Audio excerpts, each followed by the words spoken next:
Hey-oh, we're back! We're back with Dexter with a new haircut, with mine that I didn't want, and, and with Mark over here. Hello everybody, welcome back to Conk's Corner, where we are reading Harry Potter every single day for an hour, where I have not read the books before, first time reading them, where Dexter hasn't heard them before. I haven't seen the movies except for 2, I don't remember anything from them.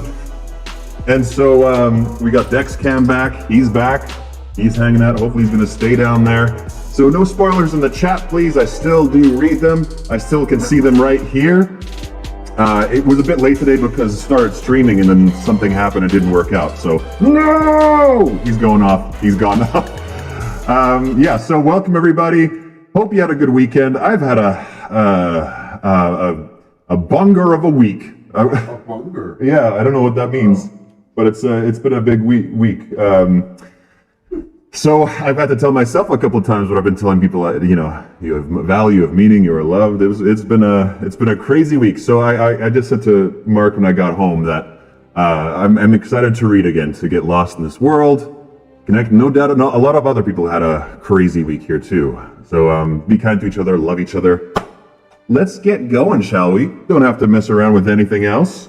I'm gonna put on my glasses. And then, oh, thanks, Mark. Mark brought it back here. It's okay, boy. Stay, lie down. Good boy, yeah, lie down. There's the camera. Okay, here we go. Oh no, oh wow, that went horrifically wrong. Whoa, actually not bad. What do you think? Huh? He's out of there. Got my trusty wand. Ow! Let's get started, everybody. Listen to his voice. Oh, did I not change my voice back to normal? I was trying something. Oh. It's in a creepy voice. It was in a creepy voice the whole time. I was testing out the different voices, and okay, Mark can't hear this. I can't hear this, but for those of you, this voice goes with this music from the program. Ooh, hello. Now it's time for Snape and the statue to get it on. Yep. So that's the sound that came with that voice. I didn't know it. So I was talking with a weird voice the whole time until now. Oh. Okay, everybody, let's get started. The Woes of Mrs. Weasley. Yeah. So Harry just popped out of the womb. No, he just popped out of court. He got relieved and resolved. And Dumbledore just popped out of there again. He didn't say hi to Harry, didn't acknowledge him really, defended the hell out of him, helped him out a whole bunch, but no contact. So, you gotta watch this back, John. Oh, I will indeed. So this is Chapter 9, The Woes of Mrs. Weasley. It probably sounds really great. Stop trying to turn this into an ASMR. Okay, Chapter 9. The Woes of Mrs. Weasley. Let me know if the music's okay or not. Dumbledore's abrupt departure took Harry completely by surprise. He remained sitting where he was in the chained chair, struggling with his feelings of shock and relief. The Wizengamot were all getting to their feet, talking, gathering up their papers and packing them away. Harry stood up. Nobody seemed to be paying him the slightest bit of attention, except the toad-like witch on Fudge's right. What's her name again? Umbridge? No. Umbridge is the... Yes, yeah. Umbridge is the... Yeah. Is the toad. And then, who's that other one who's... Bones! Bones! My name is Bones! Nobody seemed to... Okay, except for that witch, who was now gazing down at him instead of at Dumbledore. Ignoring her, he tried to catch Fudge's eye, or Madame Bones, wanting to ask whether he was free to go. But Fudge seemed quite determined not to notice Harry, and Madame Bones was busy with her briefcase. So, he took a few tentative steps towards the exit, and, when nobody called him back, broke into a very fast walk.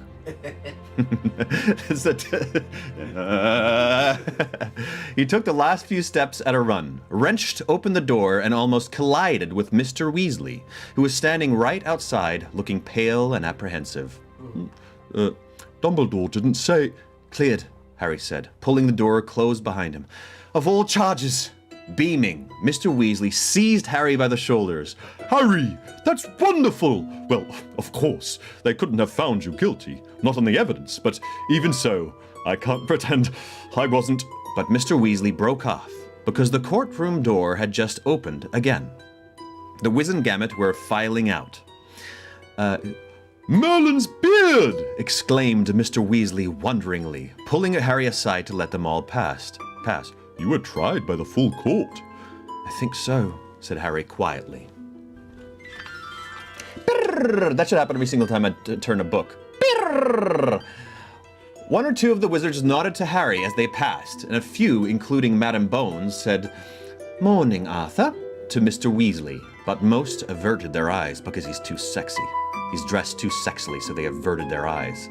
Mr. Weasley in a low crop top. No. How's it going, Wizengamot? A low crop top.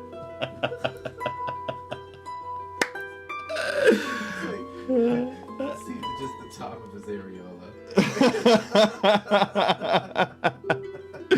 Music's a titch too loud. Okay, I'll turn it down a titch.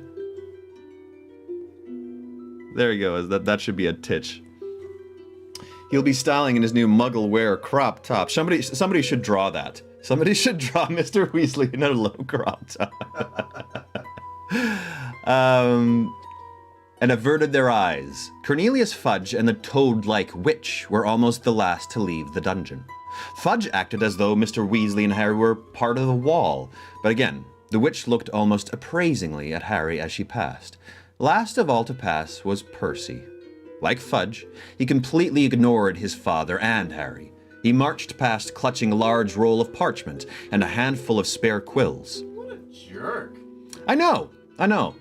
He cannot be redeemed. Didn't even Ever. say hi to his dad. I know! Actually, yeah. Thanks for pointing that out.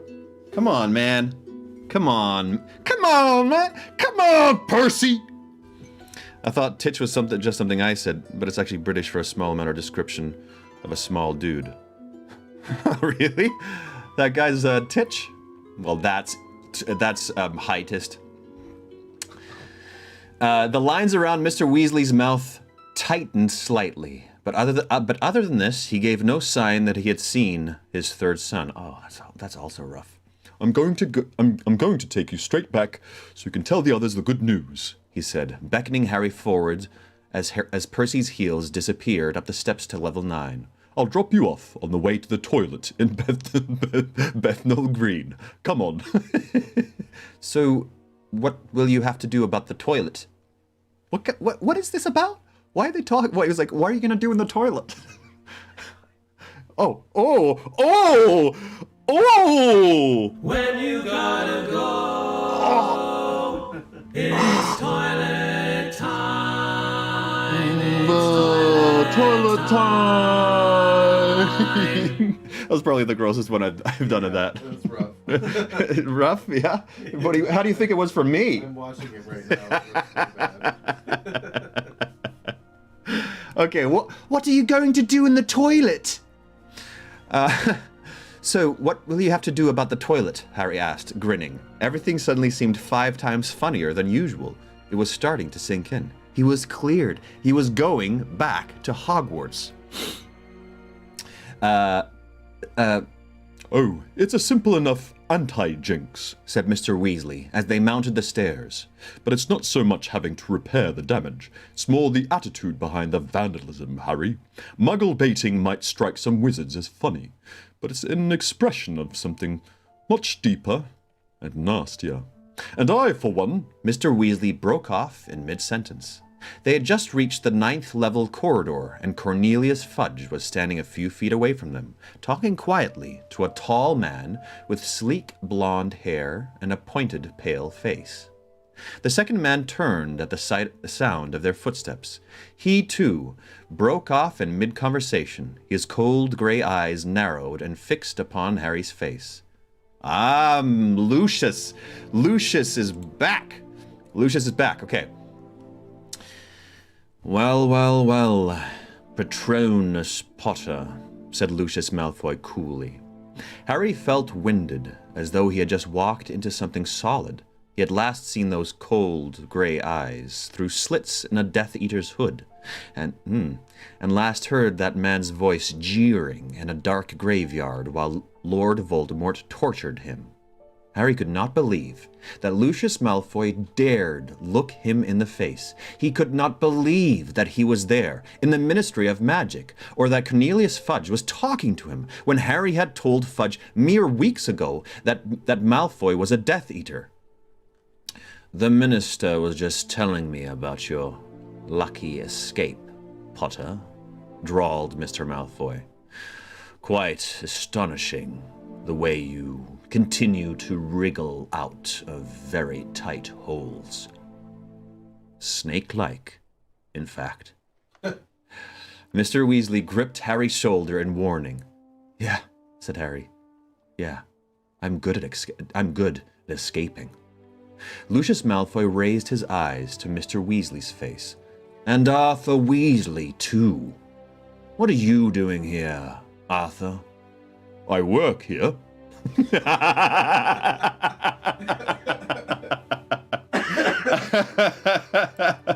Oh, I love it.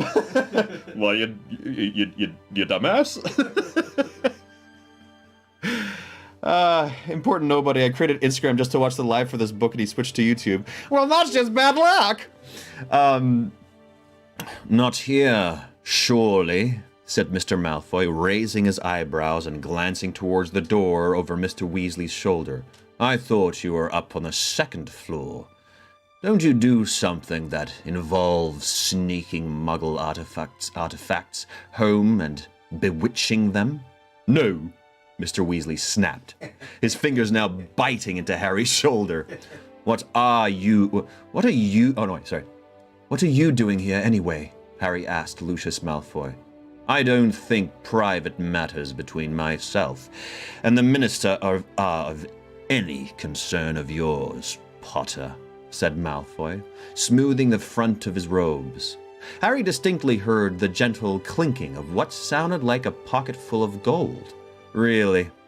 Just because you are Dumbledore's favorite boy, you must not expect the same indulgence from the rest of us.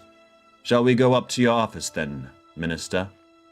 Certainly, said Fudge, turning his back on Harry and Mr. Weasley. This way, Lucius. They strode off together, talking in low voices. Mr. Weasley did not let go of Harry's shoulder until they had disappeared into the lift. John's voice is dry, he needs to moisten with some water.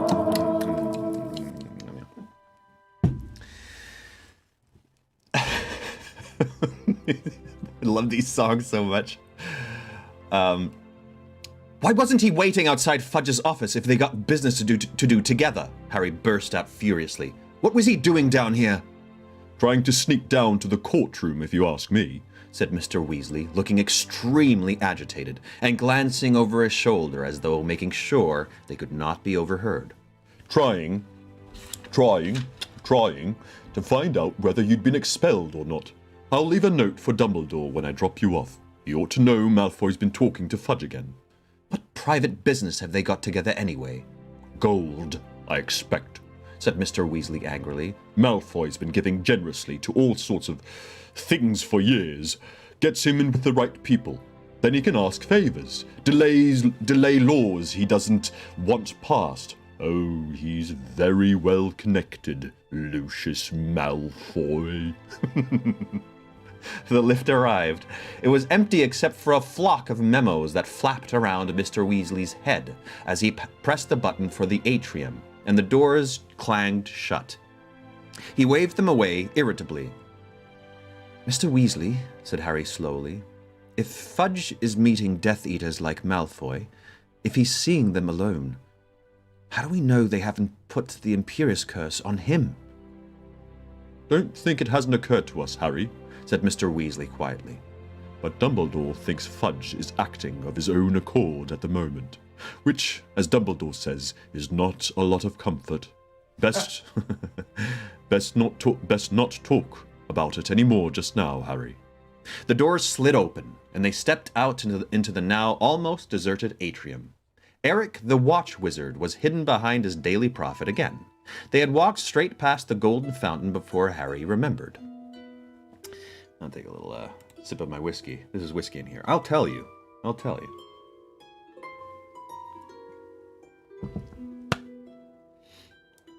Okay, and before Harry remembered, "Wait," he told Mr. Weasley, and, pulling his money bag from his pocket, he turned back to the fountain. He looked up into the handsome wizard's face, and they kissed. Quickly.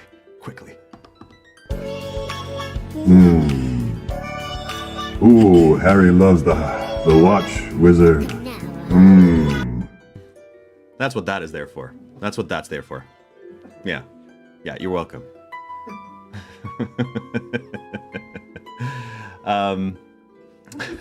It's so funny because You can't hear anything. I can't hear any of the context. Yeah.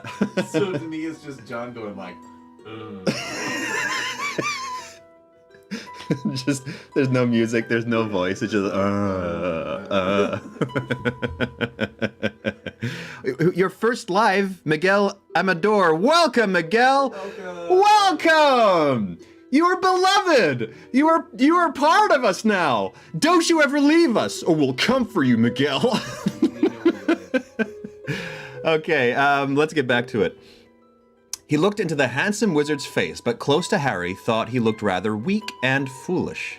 The witch was wearing a vapid smile like a beauty contestant. And from what Harry knew of goblins and centaurs, they were most unlikely to be caught staring so softly at humans of any description. Only the house elf's attitude of creeping servility looked convincing, with a grin at the thought of what Hermione would say if she could see the statue of the elf. Harry turned his money bag upside down and emptied not just 10 galleons, but the whole contents into the pool. Now this is, what was it again? A wishing pool? Just like a human wishing pool, people throw things in. So he just wished something, I guess. yeah. And remember, before he went down to the courtroom, Yeah. he said, "I'll throw like 10 gold galleons in if I." Oh, right. So he's making good on his promise. Yeah, okay, that makes thanks. Thank you, Mark. Thank you, Mark. My memory, my brain. I'm just a shell. I'm a shell through which this moves, and my brain is Mark. Yeah, the real mastermind behind this whole operation is me. Oh, yes, indeed he is. The money is donated to San Mungo Hospital. Okay, where were we? Yeah, he dumped it in. So end of bit, end of courtroom sequence, I guess. "I knew it!" yelled Ron, punching the air. "You always get away with stuff." "They were bound to clear you," said Hermione, who had looked positively faint with anxiety when Harry had entered the kitchen and was now holding a shaking hand over her eyes. "There was no case against you, none at all." "Everyone seemed quite relieved, though, considering you all knew I'd get off," said Harry, smiling. Mrs. Weasley was wiping her face on her apron, and Fred, George, and Ginny were doing a kind of war dance to a chant that went, "He got off, he got off, he got off!" "That's enough, settle down," shouted Mr. Weasley, though he too was smiling. "Listen, Sirius, Lucius Malfoy was at the Ministry." "What?" said Sirius sharply. "He got off, he got off, he got off!" "Be quiet, you three. Yes, we saw him talking to Fudge on level 9. Then they went up to Fudge's office together. Dumbledore ought to know." "Absolutely," said Sirius. "We'll tell him. Don't worry." "Well, I'd better get going. There's a vomiting toilet waiting for me in Bethnal Green."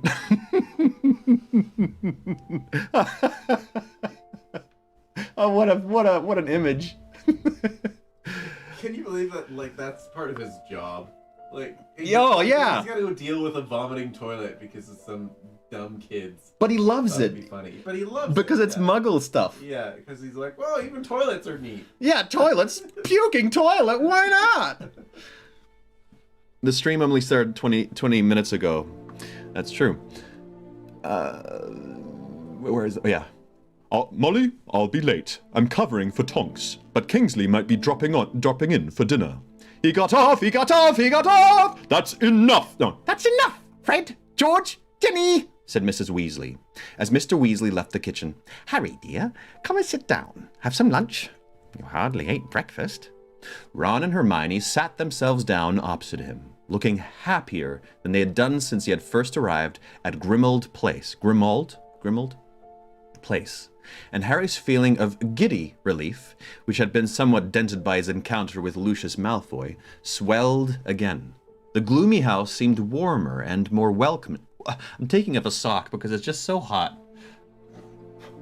There we go. Oh, great, yeah, just show everybody your stuff. Well, you know, this is me. I want everybody to see all of me, not just the good sides.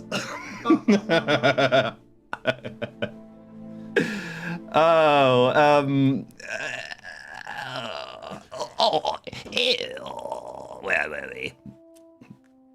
Oh, yeah, the gloomy house seemed warmer and more welcoming all of a sudden. Even Creature, looked less ugly as he poked his snout-like nose into the kitchen to investigate the source of all the noise. Of course, once Dumbledore turned up on your side, there was no way they were going to convict you, said Ron happily, now dishing great mounds of mashed potato onto everyone's plates. Yeah, he swung it for me, said Harry. He felt it would sound highly ungrateful, not to mention childish, to say, I wish he'd talked to me, though, or even looked at me. Gryffindor socks? Are they Gryffindor color? Yeah. I guess they are. Hey-oh! Thank you for living your truth, John. You know, Tim, and you've encouraged me. By looking at your life, I'm like, I want to be that true. I want to be that true. You know, John, you're not the center of attention. We are not always talking to you. I realize that's snuffy, but I live in my own reality. Oh, God. And as though, and as he thought this, the scar on his, and as he thought this, the scar on his forehead burned so badly that he clapped his hand to it. What's up? Said Hermione, looking alarmed. Scar, Harry mumbled, but it's nothing. It happens all the time now. None of the others had noticed a thing. All of them were now helping themselves to food while gloating over Harry's narrow escape. Fred, George, and Ginny were still singing. Hermione looked rather anxious, but before she could say anything, Ron had said happily, I bet Dumbledore turns up this evening to celebrate with us. You know. I don't think he'll be able to, Ron, said Mrs. Weasley, setting a huge plate of roast chicken down in front of Harry. He's really very busy at the moment. He got off! He got off! He got off! Shut up! Roared Mrs. Weasley. End of bit. Oh, Scar. Did the scar disappear? No, it's still there. It's still there. Okay, you know what? Instead of Dexter Cam, you can now see Foot Cam. How about that? Foot Cam. People are just hating this, probably. This is the exact opposite of what people want Dex Cam. No, just no. No foot cam.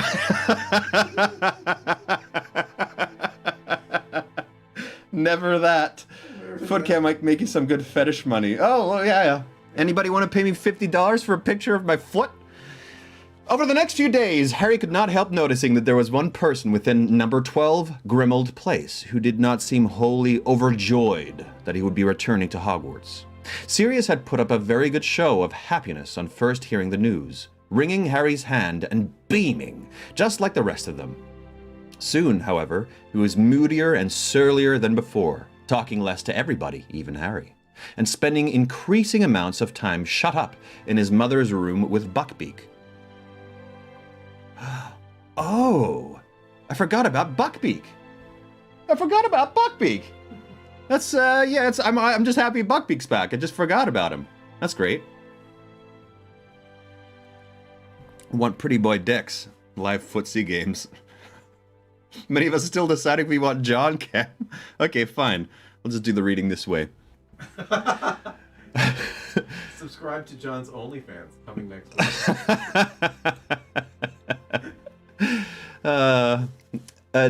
Don't you go feeling guilty, said Hermione sternly, after Harry had confided some of his feelings to her, and Ron while they scrubbed out a moldy cupboard on the 3rd floor a few days later. You belong at Hogwarts and Sirius knows it. Personally, I think he's being selfish. He's being selfish? What is he being... Oh, because Harry's gonna go. That's why he's acting like that. I didn't get that at first. Okay. That's a bit harsh, Hermione, said Ron, frowning as he attempted to prise off a bit of mold that had attached itself firmly to his finger. You wouldn't want to be stuck inside this house without any company. He'll have company, said Hermione. It's headquartered to the Order of the Phoenix, isn't it? He just got his hopes up that Harry would be coming to live here with him. I don't think that's true, said Harry, wringing out his cloth. He wouldn't give me a straight answer when I asked him if I could. He just didn't want to get his own hopes up even more, said Hermione wisely. And he probably felt a bit guilty himself because I think a part of him was really hoping you'd be expelled. Then you'd both be outcasts together. Come off it, said Harry and Ron together, but Hermione merely shrugged. Suit yourselves, but I sometimes think that Ron's mum's right, and Sirius got confused about whether you're you or your father, Harry. So you think he's touched in the head, said Harry heatedly. No, I just think he's been very lonely for a long time, said Hermione simply. At this point, Mrs. Weasley entered the room behind them. Still not finished, she said, poking her head into the cupboard. I thought you might be here to tell us to have a break, said Ron bitterly. Do you know how much how much mold we've got rid of since we arrived here? You were so keen to help the Order, said Mrs. Weasley. You can do your bit by making headquarters fit to live in. I feel like a house elf, grumbled Ron. Well, now you understand what dreadful lives they lead. Perhaps you'll be a bit more active in... No, so there's Hermione. Well, now you understand what dreadful lives they lead. Perhaps you'll be a bit more active in spew, said Hermione hopefully.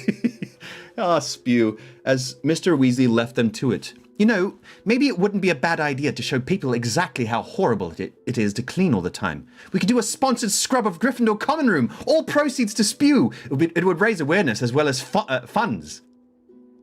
I'll sponsor you to shut up about spew, Ron muttered irritably, but only so Harry could hear him. End of bit. What do you call that? It's not an end of a chapter, it's like an end of a... Paragraph? No, not even paragraph. It's multiple paragraphs, but it has these little, asterisks when bits come to an end. Oh, I don't know. Section, I guess. Just section. It's a little section. Footcam could be a Patreon level. Absolutely. At $5 for toe wiggling. Hacky sack. Oh my gosh. Important nobody. Hacky sack. I used to play that in university. I was one of those dudes. Playing hacky sack. Were you? No. No? No. You were much cooler than me. No. What was your thing that you're ashamed to the depth of your core for? For doing in university?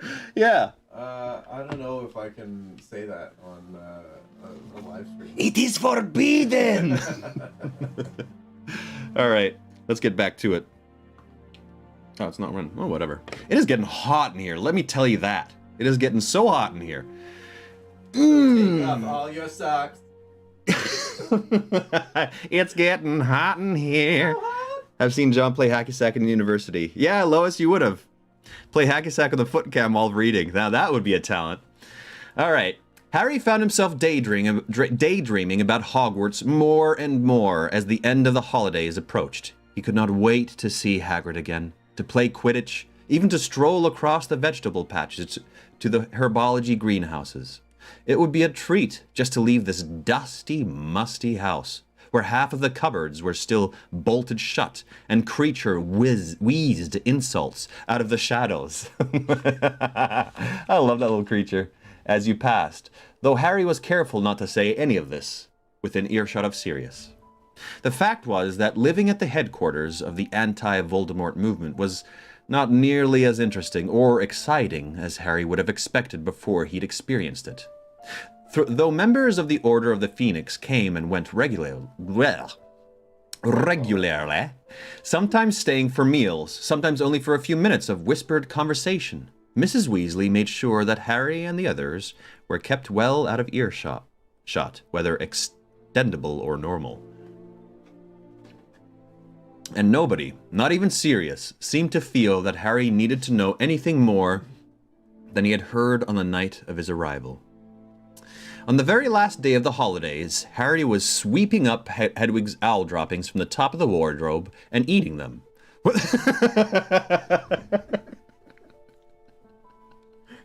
Harry's got this weird habit. Nobody's telling me anything. Stress eating, owl droppings. Owl droppings at the top of the wardrobe when Ron entered their bedroom carrying a couple of envelopes. "Book lists have arrived," he said, throwing one of the envelopes up to Harry, who was standing on a chair. "About time. I thought they'd forgotten. They usually come much earlier than this." Harry swept the last of the droppings into a rubbish bag and threw the bag over Ron's head, with a waste paper basket in the corner, which swallowed it and belched loudly. Awesome. I love that detail. He then opened his letter. It contained 2 pieces of parchment. One the usual reminder that term started on the 1st of September. The other telling him which books he would need for the coming year. "Only 2 new ones," he said, reading the list. "The Standard Book of Spells, Grade 5, by Miranda Goshawk, and Defensive Magical Theory by Wilbert Slinkhard." Crack! Fred and George apparated right beside Harry. He was so used to them doing this by now that he didn't even fall off his chair. Who said this? Fred. "We were just wondering who set the Slinkhard book," said Fred conversationally. "Because it means Dumbledore's found a new defense against the dark arts teacher," said George. "And about time, too." "What do you mean?" Harry asked, jumping down beside them. "Well, we overheard Mom and Dad talking on the extendable ears a few weeks back," Fred told Harry. And from what they were saying, Dumbledore was having real trouble finding anyone to do the job this year. "Not surprising, is it, when you look at what's happened to the last 4, said George. One sacked, one dead, one's memory removed, and one locked in a trunk for 9 months," said Harry, counting them off on his fingers. "Yeah, I see what you mean." "What's up with you, Ron?" asked Fred. Ron did not answer. Harry looked around. Ron was standing very still, with his mouth slightly open, gaping at his letter from Hogwarts. "What's the matter?" said Fred impatiently, moving around Ron to look over his shoulder at the parchment. Fred's mouth fell open too. "Prefect?" he said, staring incredulously at the letter. "Prefect?" George leapt forwards, seized the envelope in Ron's other hand, and turned it upside down.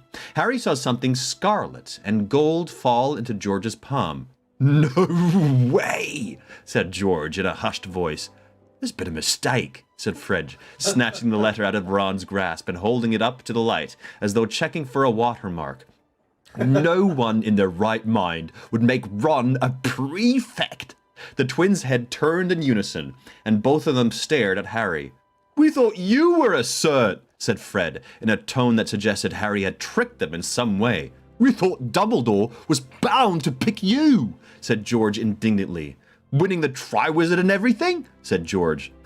"I suppose all the mad staff must have counted against him," said George to Fred. "Yeah," said Fred slowly. "Yeah, you've caused too much trouble, mate. Well, at least one of you's got their priorities right." He strode over to Harry and clapped him on the back while giving Ron a scathing look. "Prefect. Ickle Ronnie the prefect. Oh, Mum's going to be revolting," groaned George, thrusting the prefect badge back at Ron as though it might contaminate him. Okay, so Ron's a prefect now? Yeah, I'm surprised. That's like, me too. That's, isn't that like, basic in university is just like your RA, right? Yeah. Kind of like an RA in university? Maybe, yeah. What other responsibility would it have besides herding people and being like a leader between the teachers and the students? Yeah, you know? I think that's it. But, I don't think, like, the teacher and the principal get involved in picking an RA. They don't? It's like Who do you think? It's like a job thing, isn't it? Yeah, but who picks it? If not the principal? Well, I'm saying at Hogwarts they do. Oh, okay, right. For a prefect. Yeah. Yeah. If anybody knows the other duties without spoiling anything, please write it in the comments. John, stop. You're giving us way too much material for your roast. I already had a roast for my 30th birthday. It was one of the funniest evenings of my life. So many true things said about me in the meanest way. Oh, it was so good. I loved it. Yeah, I think it's somewhere on my Facebook, actually, in the videos. I think I uploaded it. Might be there, anyway. Downhill at the speed of lightning, or a CF. Right, yeah, right. Okay. I'm gonna take a little sip before I start up again. I gotta stop that, because I hate mouth smacking noises. I hate them, and I'm doing it to all of you. I know in first book, Percy was a prefect, and he led the first years around, yeah. Ron, who had still not said a word, took the badge, stared at it for a moment, then held it out at Harry, as though asking mutely for confirmation that it was genuine. Harry took it. A large P was superimposed on the Gryffindor lion. He had seen a badge just like this on Percy's chest on his very first day at Hogwarts. The door banged open. Hermione came tearing into the room, her cheeks flushed and her hair flying. There was an envelope in her hair. Did you get... She spotted the badge in Harry's hand and let out a shriek. A very closed-mouthed shriek. I knew it, she said excitedly, brandishing her letter. Me too, Harry! Me too! No, said Harry quickly, pushing the bag back into Ron's hand. It's Ron, not me. It's... What? Ron's prefect, not me, Harry said. Ron? Said Hermione, her jaw dropping. But... Are you sure? I mean... She turned red as Ron looked around at her with a defiant expression on his face. It's my name on the letter, he said.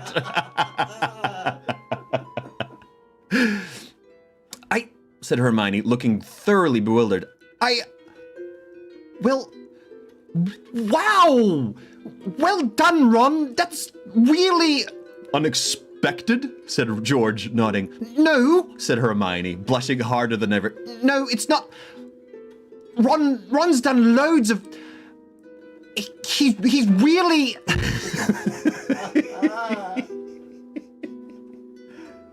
Just floundering.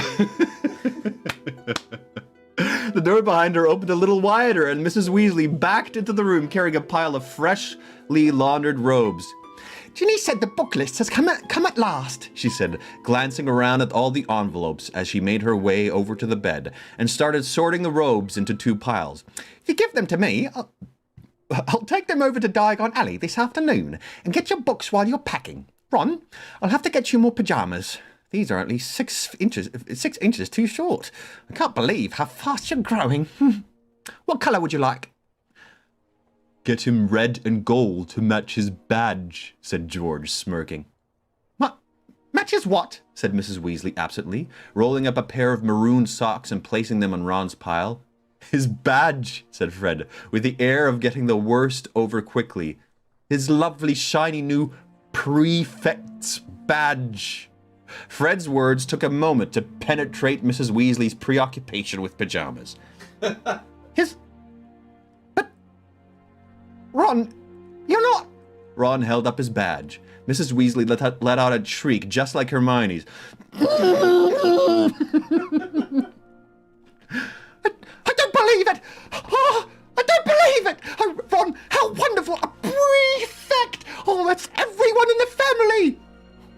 What are Fred and I? Next door neighbours? Said George indignantly as his mother pushed him aside and flung her arms around her youngest son. Wait until your father hears... Ron, I'm so proud of you. What wonderful news. Oh, you could end up head boy just like Bill and Percy. What's the first step? Oh, what a thing to happen in the middle of all this worry. I'm just thrilled. Oh, Ronnie. Fred and George were both making loud retching noises behind her back. But Mrs. Weasley did not notice. Arms tight around Ron's neck, she was kissing him all over his face, which had turned a brighter scarlet than his badge. Mum, don't. Mum, get a grip, he muttered, trying to push her away. She let go of him and said breathlessly,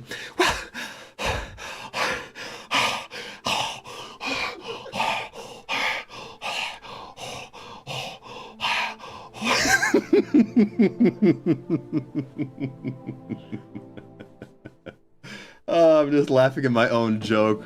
So dumb. I even lost my moment. Well, what will it be? We give Percy now, but you've already got one, of course. What do you mean? Said Ron, looking as though he did not dare believe his ears. You've got to have a reward for this, said Mrs. Weasley fondly. How about a nice new set of dress robes? We've already bought him some. We've already bought him some, said Fred sourly. It looked as though he sincerely regretted this generosity. Or a new cauldron. Charlie's old one's rusting through. Or a new rat. You always liked scabbers. Mum, said Ron hopefully, can I have a new broom? Mrs. Weasley's face fell slightly. Broomsticks were expensive. What is there? This is killing me. I've read this at least 4 or 5. I've never laughed so hard this section. Oh, awesome. That's awesome. Best Hermione so far. Cool. Can I say how much I love Mr. Weasley? No, you may not, Alana. Keep it to yourself. On point. Thank you, Allison. Don't get lightheaded. Nope, none of that made me lightheaded. Thank you, Jenny. You're always the one watching out for me in this. Thank you very much, Jenny. Yeah, I don't care at all. Yeah. Yeah, Ron doesn't care. Ron doesn't care? You're my Ron. You're my Ron, man. Not with that heavy mouth breathing. I will be a great mom. Yes, I will. Breastfeed to perfection. Broomsticks were expensive. Let's turn the page. Let's keep going. What time is it? Okay. Not a really good one, Ron hastened to add. Just a new one for a change. Mrs. Weasley hesitated, then smiled. Of course you can.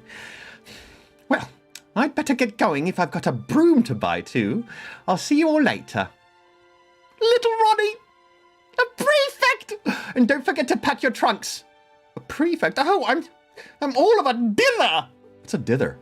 I'm all of a dither. I'm all of a dither. What's that? What is that? She's just like in a tiff. She's in a tiff. It's the same thing as being in a tiff. she's all excited about it. Oh, okay, cool. Love it. Love her. She gave Ron yet another kiss on the cheek, sniffed loudly, and bustled from the room. Fred and George exchanged looks. You don't mind if we don't kiss you, do you, Ron? Said Fred in a falsely anxious voice. We could curtsy, if you like, said George. Oh, shut up, said Ron, scowling at them. Or what? Said Fred, an evil grin spreading across his face. Going to put us in detention? I'd love to see him try, sniggered George. He could if you don't watch out, said Hermione angrily. Fred and George burst out laughing, and Ron muttered, Drop it, Hermione. We're going to have to watch our step, George, said Fred, pretending to tremble. With these two on our case. Yeah, it looks like our law-breaking days are finally over, said George, shaking his head. And with that, with another loud crack, the twins disappeared. Those two, said Hermione furiously, staring up at the ceiling, through which they could now hear Fred and George roaring with laughter in the room upstairs. Don't pay any attention to them, Ron. They're only jealous. I don't think they are, said Ron doubtfully. Also looking up at the ceiling. They've always said only prats become prefects.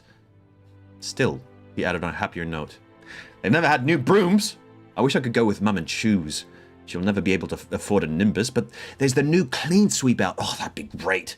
Yeah, I think I'll go and tell her I like the clean sweep, just so she knows. He dashed from the room, leaving Harry and Hermione alone. And they kissed! For some reason, Harry found that he did not want to look at Hermione. He turned to his bed, picked up the pile of clean robes Mrs. Weasley had laid on it, and crossed the room to his trunk. Harry, said Hermione, tentatively. Well done, Hermione, said Harry, so heartily it did not sound like his voice at all, and still not looking at her. Brilliant. Prefect. Great. Thanks, said Hermione. Harry, could I borrow Hedwig so I can tell Mum and Dad? They'll be really pleased. I mean, prefect is something they can understand. Yeah, no problem, said Harry, still in the horrible, hearty voice that did not belong to him. Take her. He leaned over his trunk, laid the robes on the bottom of it, and pretended to be rummaging for something while Hermione crossed to the wardrobe and called Hedwig down. A few moments passed. Harry heard the door close but remained bent double, listening. The only sounds he could hear were the blank picture on the wall, sniggering again, and the I don't know, that's so funny. It's just as well.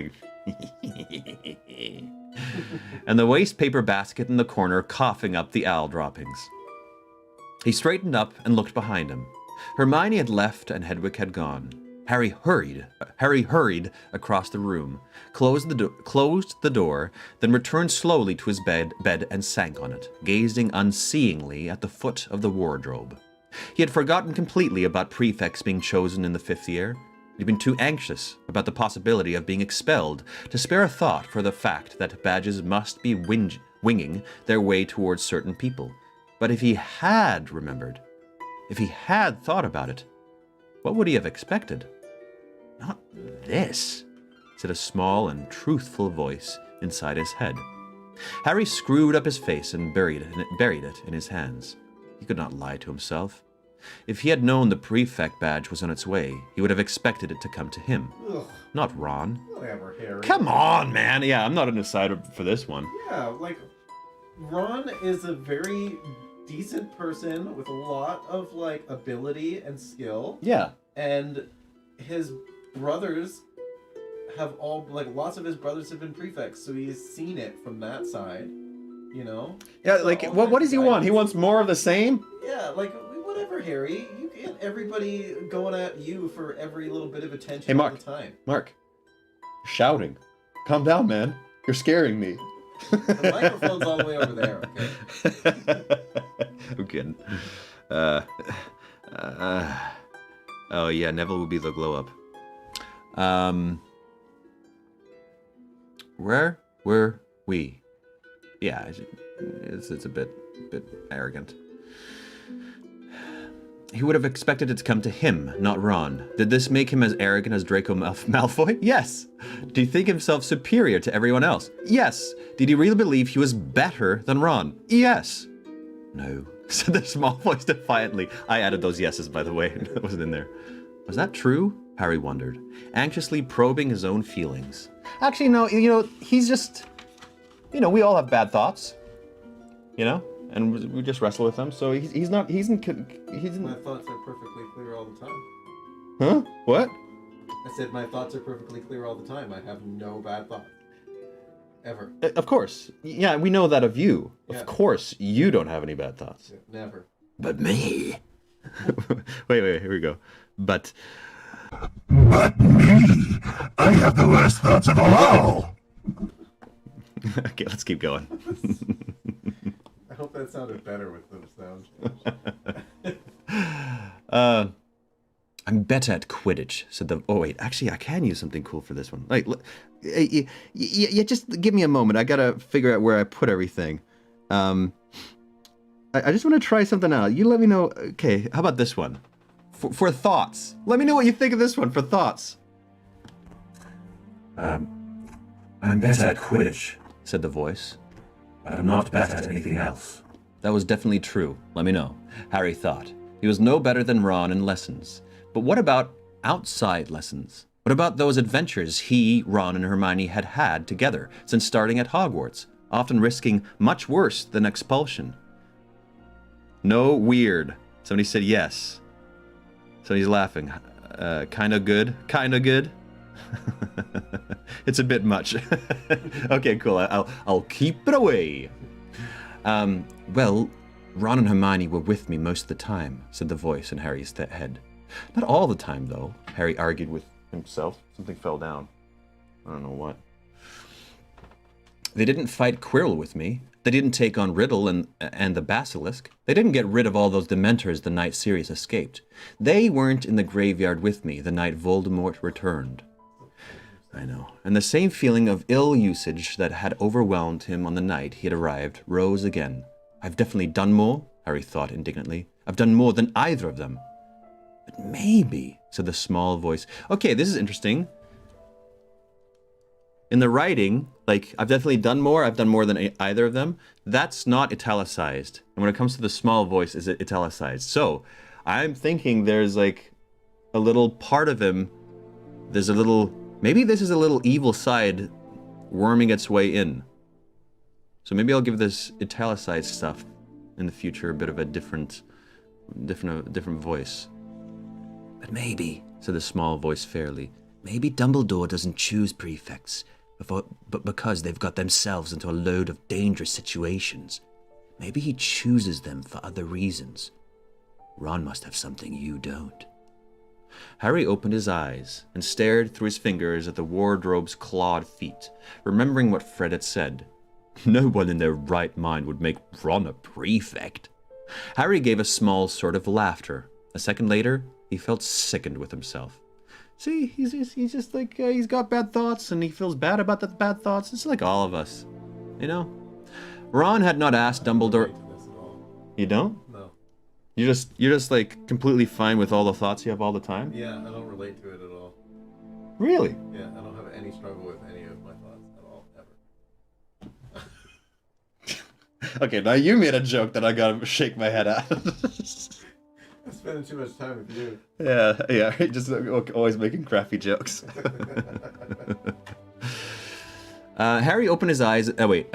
Ron had not asked Dumbledore to give him the prefect badge. This was not Ron's fault. Was he, Harry, Ron's best friend in the world, going to sulk because he didn't have a badge? Laugh with the twins behind Ron's back? Ruin this for Ron when, for the first time, he had beaten Harry at something? At this point, Harry heard Ron's footsteps on the stairs again. He stood up, straightened his glasses, and hitched a grin onto his face as Ron bounded back through the door. "Just caught her," he said happily. "She said she'll get the clean sweep if she can." "Cool," Harry said, and he was relieved to hear that his voice had stopped sounding hearty. "Listen, Ron. Well done, mate." The smile faded off Ron's face. "I never thought it would be me," he said, shaking his head. "I thought it would be you." "Nah, I've caused too much trouble," Harry said, echoing Fred. "Yeah," said Ron. "Yeah, I suppose. Well, we'd better get our trunks packed, hadn't we?" It was odd how widely their possessions seemed to have scattered themselves since they had arrived. It took them most of the afternoon to retrieve their books and belongings from all over the house and stow them back inside their school trunks. Harry noticed that Ron kept moving his prefect's badge around, first placing it on his bedside table, then putting it into his jeans pocket, then taking it out and laying it on his folded robes, as though to see the effect of the red on the black. Only when Fred and George dropped in and offered to attach it to his forehead with a permanent sticking charm did he wrap it tenderly in his maroon socks and lock it in his trunk. Oh, he's so proud. I love it. Ron's just so proud. He's so happy. Mrs. Weasley returned from Diagon Alley around 6 o'clock, laden with books and carrying a long package wrapped in thick brown paper that Ron took from her with a moan of longing. "Oh my gosh, Mum. Thanks." That's not actually the book. "Never mind unwrapping it now. People are arriving for dinner. I want you all downstairs," she said. But the moment she was out of sight, Ron ripped off the paper in a frenzy and examined every inch of his new broom, an ecstatic expression on his face. Down in the basement, Mrs. Weasley had hung a scarlet banner over the heavily laden dinner table, which read, "Congratulations, Ron and Hermione, new prefects." She looked in a better mood than Harry had seen her all holiday. "I thought we'd have a little party, not a sit-down dinner," she said. She told Harry, Ron, Hermione, Fred, George, and Ginny as they entered the room. "Your father and Bill are on their way, Ron. I've sent them both owls, and they're thrilled," she added, beaming. Fred rolled his eyes. Sirius, Lupin, Tonks, and Kingsley Shacklebolt were already there, and Mad-Eye Moody. Oh, everybody's here. Woo! This is going to be melange of voices. And Mad-Eye Moody stumped in shortly after Harry had got himself a butterbeer. "Oh, Alistair, I am glad you're here," said Mrs. Weasley brightly, as Mad-Eye shrugged off his traveling cloak. "We've been wanting to ask you for ages. Could you have a look in the writing desk in the drawing room and tell us what's inside it? We haven't wanted to open it just in case it's something really nasty. No problem, Molly. Moody's electric blue eyes swiveled upwards and stared fixedly through the ceiling of the kitchen. Drawing room, he growled as the pupil contracted. Desk in the corner. Yeah, I see it. Yeah, it's a bugger. Want me to go up and get rid of it, Molly?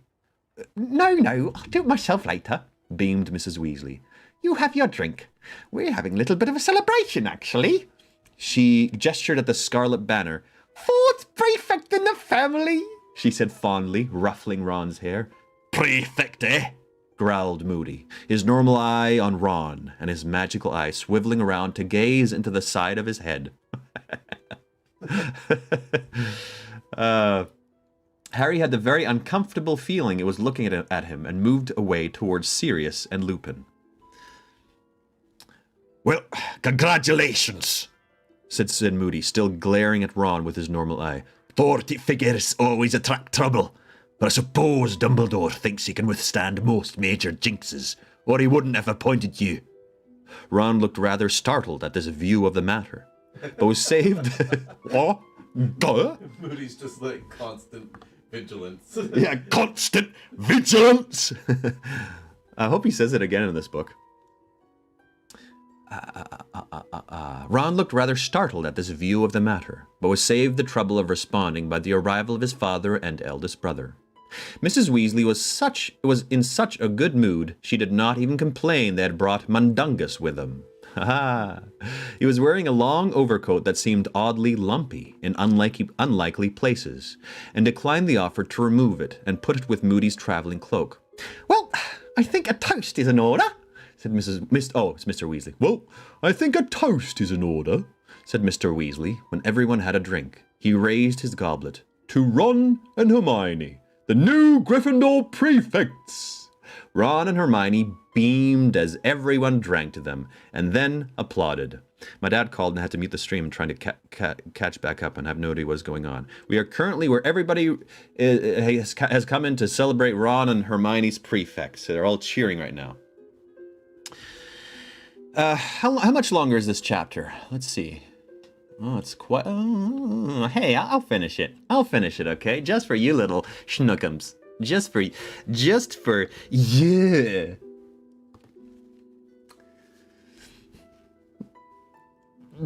No comment. I was never a prefect myself, said Tonks brightly from behind Harry, as everyone moved towards the table to help themselves to food. Her hair was tomato red and waist length today. She looked like Ginny's older sister. My head of house said I lacked certain necessary qualities. Like what? Said Ginny, who was choosing a baked potato. Like the ability to behave myself, said Tonks. Ginny laughed. Hermione looked as though she did not know whether to smile or not, and compromised by taking an extra large gulp of butterbeer and choking on it. What about you, Sirius? Ginny asked, thumping Hermione on the back. Sirius, who was right beside Harry, let out his usual bark-like laugh. No one would have made me a prefect. I spent too much time in attention with James. Lupin was the good boy. He got the badge. I think Dumbledore might have hoped I would be able to exercise some control over my best friends, said Lupin. I need scarcely say that I failed dismally. Harry's mood suddenly lifted. His father had not been a prefect either. All at once, the party seemed much more enjoyable. He loaded up his plate, feeling doubly fond of everyone in the room. That wasn't creepy at all. Your voice is cracking. My voice is crackling right now? If that's true, let me know. Because if so, I don't know if I should keep going. And Harry had jealousy issues and may not be joining the dark side depending on the presence of cooks. Oh, it's 7 o'clock. Hey, healthcare workers, ninjas in disguise. You are the best. We love you. We love you. We should have a healthcare worker song. Yeah. If anybody wants to make one, let me know. Is anybody saying in the chat that my voice is still cracking? Because that's happened before. No? Okay, cool.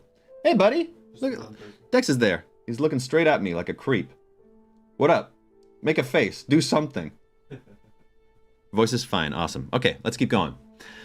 Yeah, his mood is lifted. He's fonder.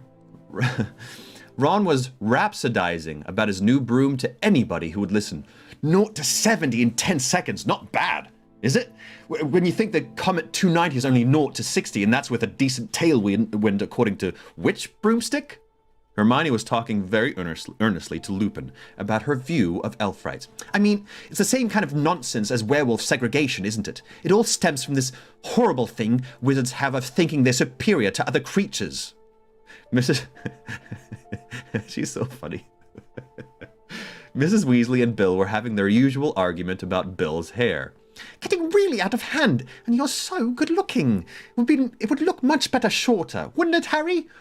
Oh, I don't know, said Harry, slightly alarmed at being asked his opinion.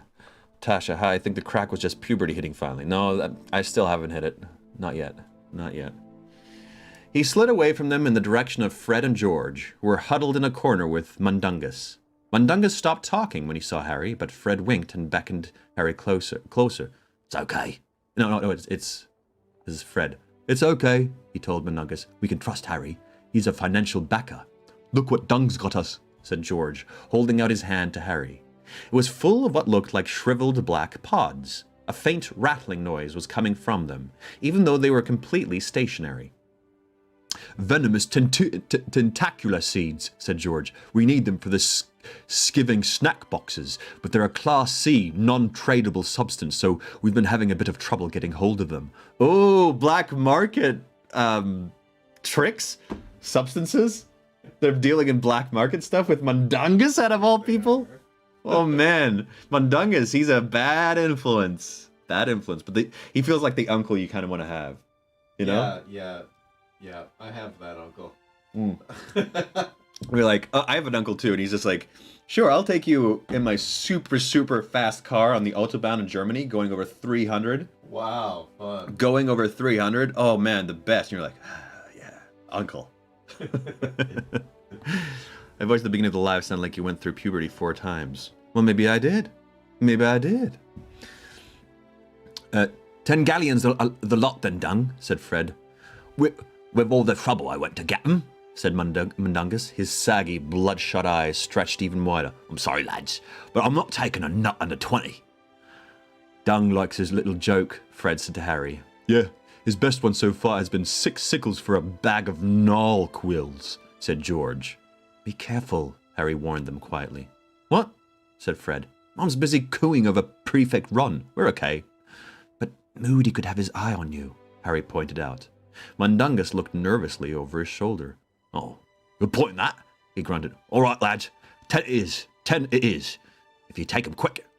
Cheers, Harry, said Fred delightedly. When Mundungus had... I kind of always feel when I'm doing Fred or George, it's like always like pointing with their thumbs everywhere.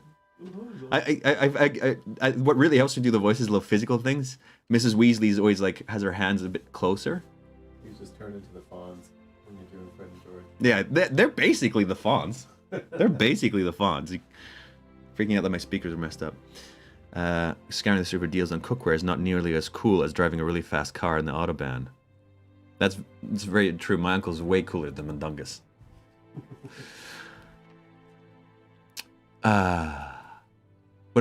Said Fred delightedly when Mundungus had emptied his pockets into the twins' outstretched hands and scuttled off towards the food. We better get these upstairs.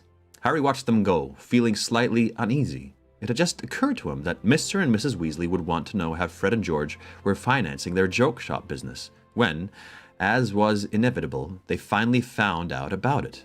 Giving the twins his Triwizard winnings had seemed a simple thing to do at the time, but what if it led to another family row, and a Percy-like estrangement? Would Mrs. Weasley still feel that Harry was as good as her son if she found out he had made it possible for Fred and George to start a career she thought quite unsuitable? Standing where the twins had left him, with nothing but a guilty weight in the pit of his stomach for company, Harry caught the sound of his own name. Kingsley Shacklebolt's deep voice was audible, even over the surrounding chatter. Why, Dumbledore... Oh, man. Deep voice. Yeah, there we go. Why Dumbledore didn't make Potter prefect, said Kingsley. He'll have had his reasons, replied Lupin. but it would have shown confidence in him. It's what I'd have done, persisted Kingsley. especially with the Daily Prophet having a go at him every few days. Harry did not look around. He did not want Lupin or Kingsley to know he had heard. Though not remotely hungry, he followed Mundungus back towards the table. His pleasure in the party had evaporated as quickly as it had come. His pleasure in the party! He wished he were upstairs in bed. Mad-Eye Moody was sniffing at a chicken leg with what remained of his nose. Evidently, he could not detect any trace of poison. Because he then tore a strip off it with his teeth. The handle's made of Spanish oak with anti-jinx varnish and inbuilt vibration control, Ron was saying to Tonks. Mrs. Weasley yawned widely. Well, I think I'll sort out that boggart before I turn in. Arthur, I don't want this lot up too late, all right? Night, Harry dear. She left the kitchen. Harry set down his plate and wondered whether he could follow her without attracting attention. You all right, Potter? Grunted Moody. Yeah, fine, lied Harry. Moody took a swig from his hip flask, his electric blue eyes staring sideways at Harry.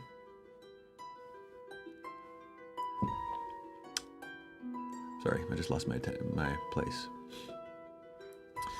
Ah, there we are. Come here. I've got something that might interest you, he said. From an inner pocket of his robes, Moody pulled a very tattered old wizarding photograph.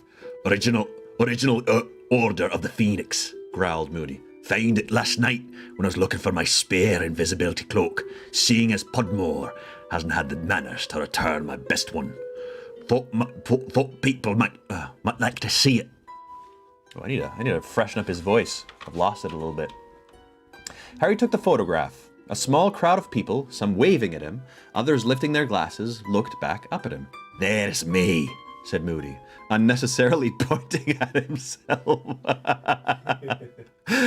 The Moody in the picture was unmistakable, though his hair was slightly less grey and his nose was intact. And there's Dumbledore beside me. Daedalus Diggle on the other side. That's Marlene McKinnon. She was killed 2 weeks after it's taken. They got her whole family. That's Frank and Alice Longbottom. Harry's stomach, already uncomfortable, clenched as he looked at Alice Longbottom. He knew her round, friendly face very well, even though he had never met her, because she was the image of her son, Neville. Poor devils, growled Moody. Better dead than what happened to them. And that's Emmeline Vance. You've met her. And that there's Lupin, obviously. Benjamin Fenwick, he copped it too. We only ever found bits of him. Shit aside there, he added, poking the picture, and the little photographic people edged sideways,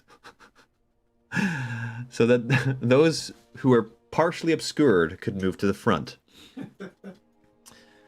That's Edgar Bones, brother of Amelia Bones. I've got him and his family too. He was a great wizard. Sturgis Podmore, blimey, he looks young. Caradoc Dearbone vanished 6 months after this. We never found his body. Hagrid, of course, looks exactly the same as ever. Elphias Dodge, you've met him.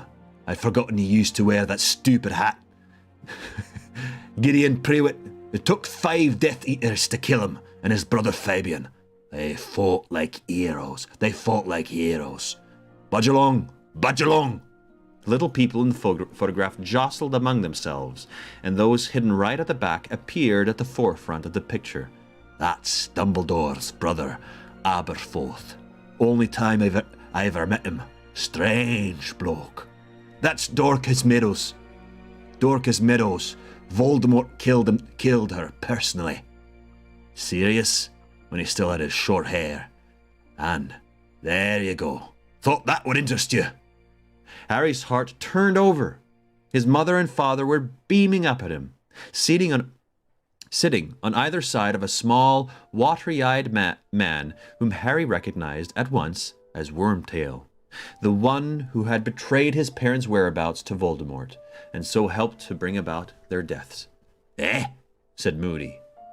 Harry looked up in Moody's heavily scarred and pitted face.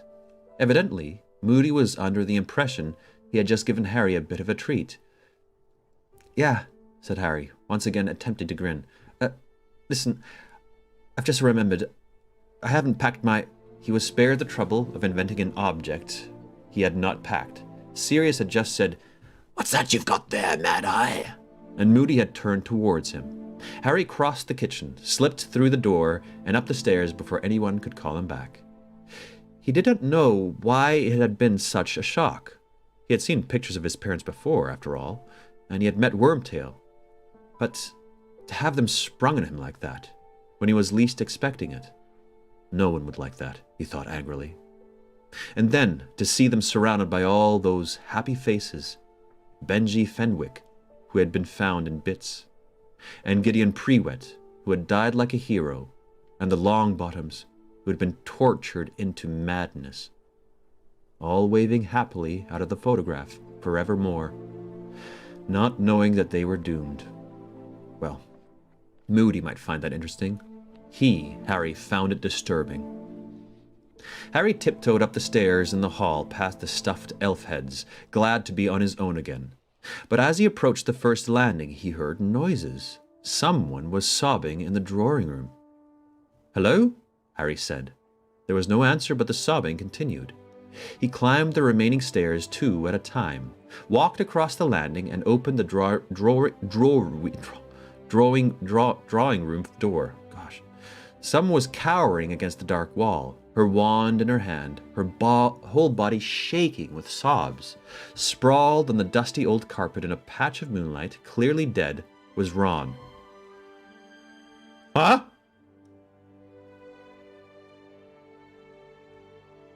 Sprawled on the dusty old carpet in a patch of moonlight, clearly dead, was Ron. They're in the drawing room? That's where the boggart was. So maybe it's the boggart. Oh, shoot, what a good call. All the air seemed to vanish from Harry's lungs. He felt as though he were falling through the floor. His brain turned icy.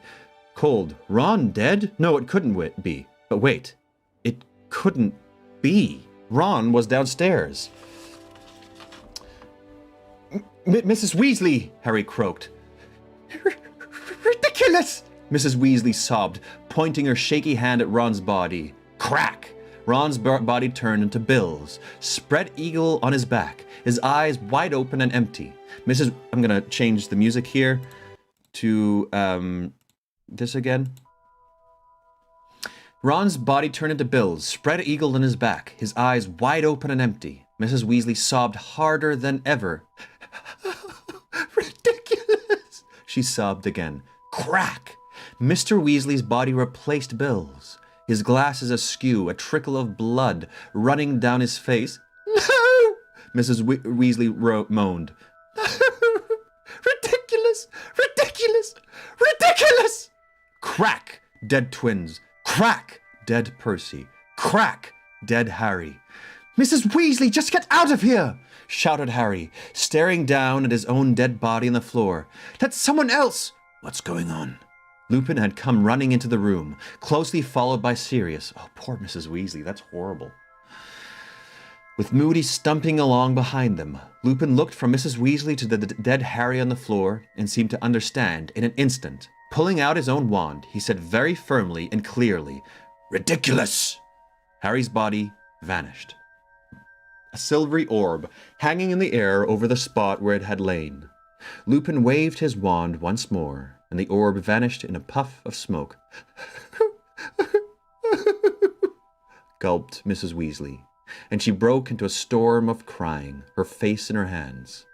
Molly, said Lupin bleakly, walking over to her. Molly, don't. Next second, she was sobbing her heart out on Lupin's shoulder. Molly, it was just a boggart, he said soothingly, patting her on the head.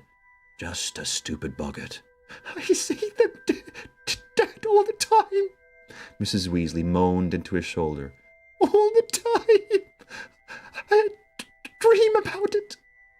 Sirius was staring at the patch of... Oh, this is so sad. Sirius was staring at the patch of carpet where the boggart, pretending to be Harry's body, had lain. Moody was looking at Harry, who avoided his gaze. He had a funny feeling Moody's magical eye had followed him all the way out of the kitchen.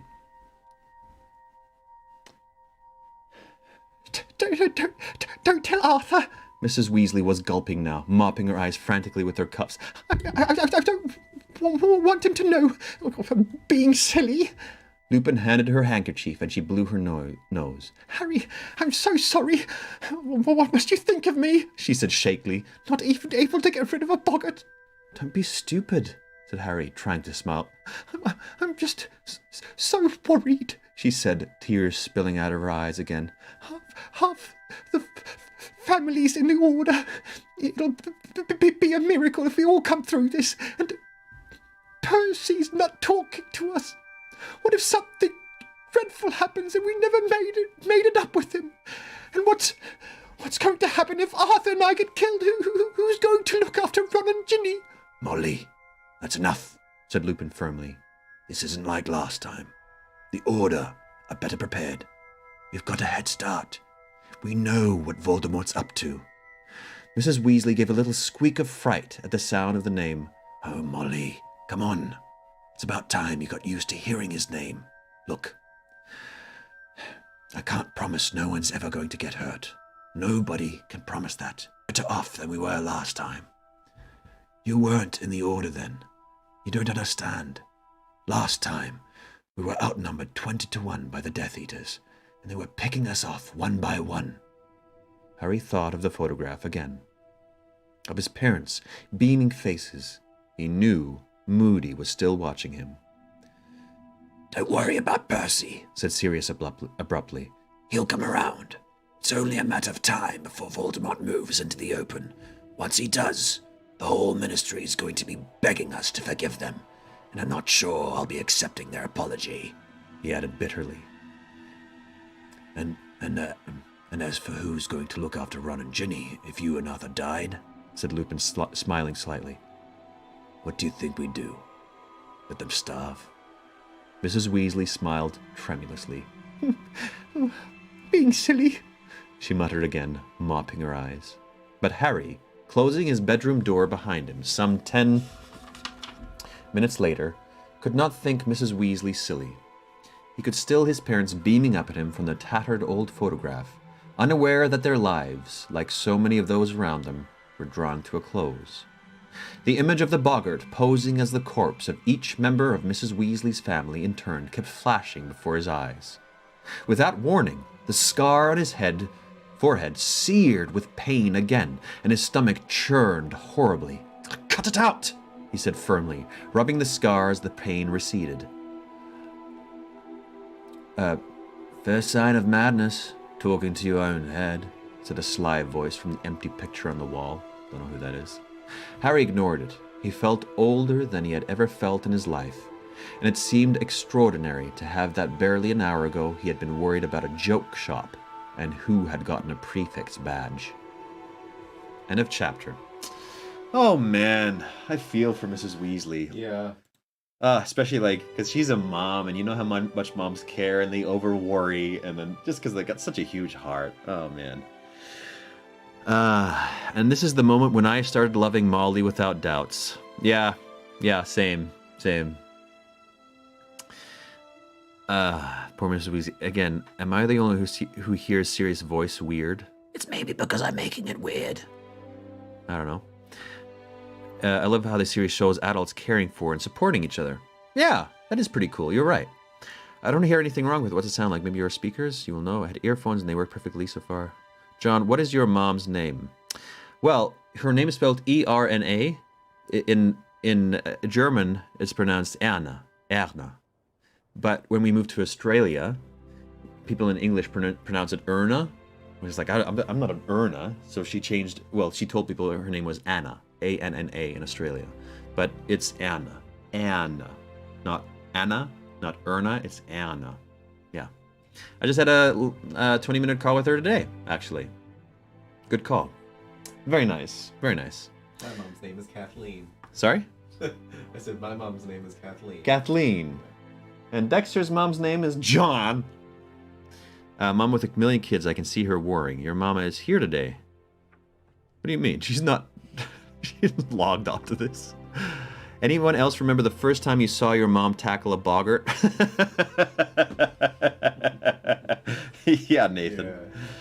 Yeah. Any questions? Any thoughts about anything that's happening here? We went 20 minutes over today. Whoop! 20 minutes over. She did. Shiragal. I bet if Anna saw a boggart, it would be John doing live streams in his bedroom. Probably. That's probably true.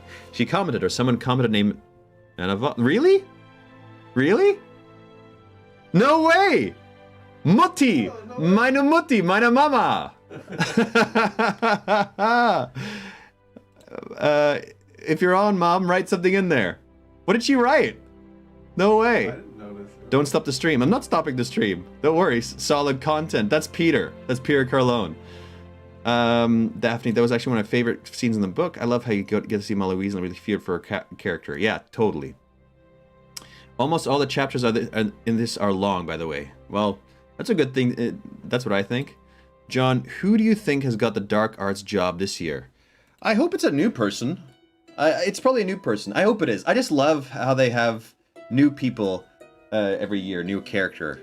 23 on. I don't have times on this chat here, so I can't really see that, but I'll look through it. Oh, thanks, Peter. You're hot too. She just wrote, "I'm listening." Okay, cool. That's awesome. Sherry's premonition. Sherry's? I don't know what that means. Okay, friends. I will end this now. I will end everything. Who's your favorite order member? Okay, who do we have in order? We got Shacklebolt, we got Sirius, we got Snape, we got Lupin, we got Mr. and Mrs. Weasley. Who else we got? Moody. Moody. Did you say Tonks? Tonks, we got Tonks. Mundungus. Mundangas. You know what? It's like, well, you can just basically ask me who's my favorite character in the house, because I haven't seen what they've done yet in the order, right? Till now, they've just shown up and been like,